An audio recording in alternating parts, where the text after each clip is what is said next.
નમસ્કાર, હું રાજ. આપ જોઈ રહ્યા છો સ્પાર્ક ટુડે ન્યૂઝ. જૂનાગઢના ચોકી સોરઠ ખાતે રાજ્યમંત્રી કમલેશ પટેલના હસ્તે ₹18 કરોડના ખર્ચે પોલીસ તાલીમાર્થીઓ માટે નવનિર્મિત કર્મવીર કેડેટ ભવનનું લોકાર્પણ કરવામાં આવ્યું હતું. ગુજરાત રાજ્ય પોલીસ આવાસ નિગમ દ્વારા બનાવવામાં આવેલા 10 માળના ભવનમાં 456 તાલીમાર્થીઓને આધુનિક સુવિધાઓ સાથે રહેણાંક વ્યવસ્થા પૂરી પાડવામાં આવશે.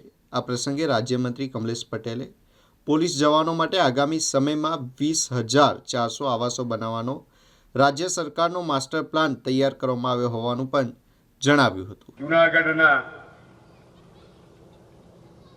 આજે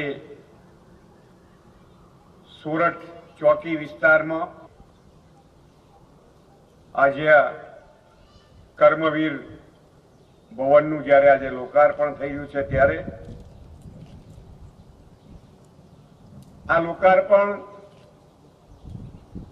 માનનીય મુખ્યમંત્રી શ્રી ભૂપેન્દ્રભાઈ પટેલ સાહેબ અને માનનીય નાયબ મુખ્યમંત્રી હર્ષભાઈ સંઘવી સાહેબની પોલીસ વિભાગ માટેની એક કમિટમેન્ટ છે કે ભાઈ મારા ગુજરાતનો પોલીસનો જવાન એની ટ્રેનિંગમાં પણ જાય તો એ અદ્યતન